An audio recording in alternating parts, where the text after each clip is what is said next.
കൊടും ചൂടിൽ പാലുൽപാദനം ഗണ്യമായി കുറഞ്ഞിരിക്കുന്നു. ക്ഷീരകർഷകർ ഇപ്പോൾ ദുരിതത്തിലാണെന്ന് ഞങ്ങളുടെ വിവിധ ബ്യൂറോകൾ റിപ്പോർട്ട് ചെയ്യുന്നു.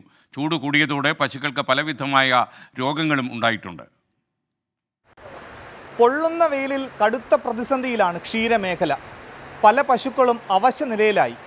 പാലുൽപാദനവും ഗണ്യമായി കുറഞ്ഞു.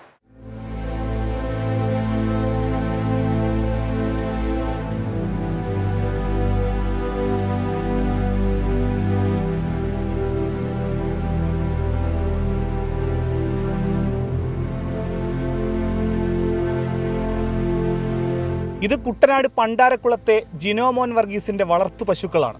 ചൂട് കൂടിയതോടെ പശുക്കളിൽ തളർച്ച അനുഭവപ്പെടുകയും പാൽ ലഭിക്കുന്നത് പകുതിയായി കുറയുകയും ചെയ്തു. പശുവിന് ചൂടില്ലെന്നല്ല, എന്ത് പറ്റിയാലും അതിൽ നഷ്ടം വരുന്നത് പാലില്ല.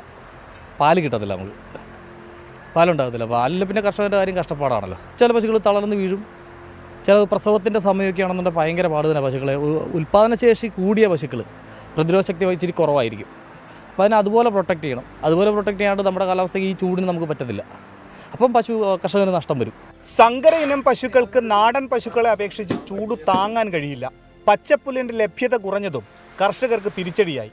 കൊടും ചൂടിൽ പുല്ലെല്ലാം കരിഞ്ഞു തുടങ്ങി. ഒരു 20 ലിറ്റർ പാല് അല്ലെങ്കിൽ 25 ലിറ്റർ പാല് കറക്കുന്ന പശുവാണെന്നുണ്ടെങ്കിൽ അതിൻ്റെ ഈ ചൂട് കൂടിക്കഴിഞ്ഞാൽ എത്രമാത്രം അത് തീറ്റിയെടുക്കത്തില്ല. ഇതിൻ്റെ പ്രധാന പ്രശ്നം എന്താ വെച്ചാൽ, ചൂട് കൂടിക്കഴിഞ്ഞാൽ പശു അണയ്ക്കും. ഇത് ഇപ്പം തന്നെ വന്നില്ല, നാക്ക് നീട്ടി അണയ്ക്കും. ഈ ഒരു കണ്ടീഷൻ വന്നു കഴിഞ്ഞാൽ പശു തീറ്റിയെടുക്കത്തില്ല. തീറ്റിയെടുക്കാൻ വന്നു കഴിഞ്ഞാൽ തീറ്റി എങ്ങാനും കുറച്ച് കഴിച്ചാൽ തന്നെ അത് വീണ്ടരയ്ക്കത്തില്ല. വീണ്ടരച്ചാലല്ലേ പാലുണ്ടാകത്തുള്ളൂ. ഇങ്ങനെ അണച്ചിരിക്കുന്ന പശു എങ്ങനെ വീണ്ടരയ്ക്കാനാ?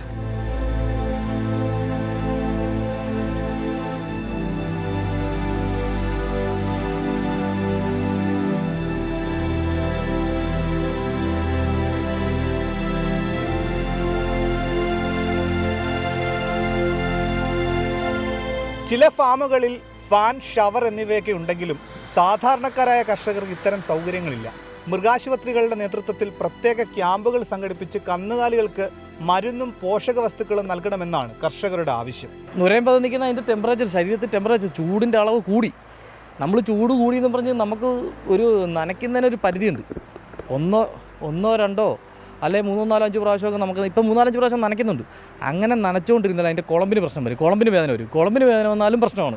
അത് കാല് താഴെ കുത്താതെ വരുമ്പോൾ വേദന വന്നു കഴിഞ്ഞാൽ വീണ്ടും നമ്മുടെ പാലുൽപാദനത്തെ ബാധിക്കും.